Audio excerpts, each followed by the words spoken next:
සුබ දවසක් අපේ යාළුවෝ හැමෝටම.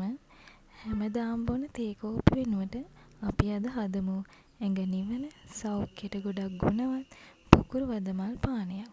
ඉතාම අඩු වේලාවකින් ගෙදර තියෙන දේවල් වලින් ලෙහෙසියෙන්ම හදාගන්න පුළුවන්.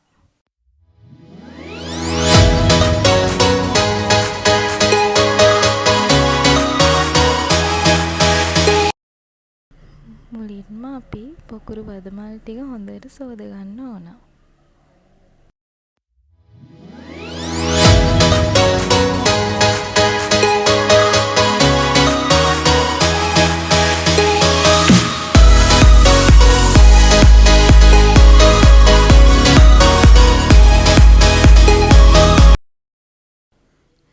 දැන් මේ විදියට භාජනයකට පොකුරු වදමල් ටික අපි දාගන්නවා.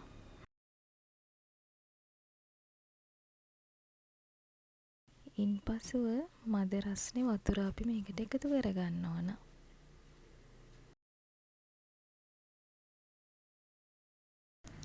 දැන් ඔයාලට පේනවා ඇති වදමල් වල තියෙන තද රතු පාට වර්ණය උණු වතුර එකට එකතු වෙමින් තියෙනවා. දැන් අපි වදමල් ටික හොඳින් කලවම් කරගෙන ඒවා එළියට අරගන්න ඕන.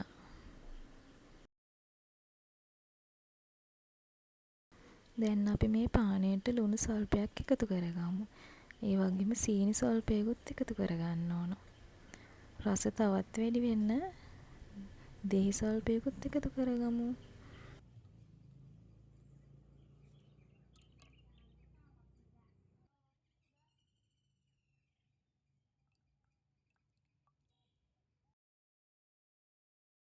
දැන් අපි මේක හොඳින් කලවම් කරගන්න ඕන.